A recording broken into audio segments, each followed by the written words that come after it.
నమస్తే dear students. వుడ్ని మనం పాస్ట్లో రిపీటెడ్ యాక్షన్స్ చెప్పడానికి యూజ్ చేస్తాం. అంటే ఏంటండి, అంటే ఏదైనా ఒక యాక్షన్ని, ఒక పనిని మనం పాస్ట్లో పదే పదే చేస్తూ ఉన్నాం అనుకోండి, దాన్ని చెప్పడానికి వుడ్ని యూజ్ చేస్తాం. సాధారణంగా ఇది ప్రెజెంట్లో చెయ్యం.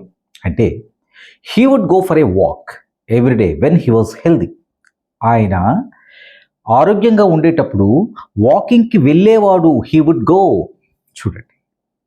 అలాగే when I was young I would play cricket. నేను యంగ్గా ఉన్నప్పుడు నేను క్రికెట్ ఆడేవాడిని. When I was a child during my school days I would go to అమ్మమ్మస్ హౌస్ డ్యూరింగ్ సమ్మర్ హాలిడేస్. నేను సమ్మర్ హాలిడేస్లో అమ్మమ్మ వాళ్ళ ఇంటికి వెళ్ళేవాడిని. చూడండి, ఇక్కడ మనం పాస్ట్లో చేసేవాళ్ళం ఆ పనులు. వాటిని చెప్పడానికి మనం వుడ్ ప్లస్ ప్రెజెంట్ వర్బ్ని యూజ్ చేస్తున్నాం. ఓకే, ఇది జాగ్రత్తగా గమనించాలి. ఈ పనిని మనం చేసే వాళ్ళము అని చెప్పడానికి యూజ్ చేస్తున్నాం. ఇలాంటిదే మనకి మరో స్ట్రక్చర్ ఉంది కదా, use to. Okay, I use to go, use to go for a walk అని ఉంది కదా. మరి యూజ్ టుకి వుడ్కి తేడా ఏంటి?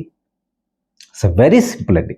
ఎప్పుడు గుర్తుపెట్టుకోండి, యూజ్ టు అయినా యూజ్ చేయొచ్చు, వుడ్ అయినా యూజ్ చేయొచ్చు. ఆల్మోస్ట్ ఈ రెండిట్లో ఎటువంటి భేదం లేదు. కానీ అలవాట్లను చెప్పటానికి, పాస్ట్లో మనకు ఉండే అలవాట్లను చెప్పటానికి మాత్రం యూస్ టు మాత్రమే యూస్ చేయాలి, వుడ్ని యూస్ చేయకూడదు. For example, I use to eat sweets a lot. అలవాటు, నేను స్వీట్స్ని చాలా ఎక్కువగా తినేవాడిని. ఐ యూస్ టు అనే చెప్పాలి. ఐ వుడ్ అక్కడ చెప్పకూడదు. ఐ వుడ్ ఈట్ స్వీట్స్ అని చెప్పకూడదు.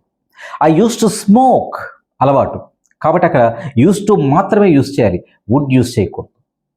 కానీ I use to play cricket, cricket ఆడేవాడిని. When I was young I would play cricket. ఇది అలవాటు కాదు. అంటే అలవాటు చెప్పేటప్పుడు యూస్ టు మాత్రమే వాడాలి, పాస్ట్ హ్యాబిట్స్ చెప్పడానికి యూస్ టు మాత్రమే వాడాలి.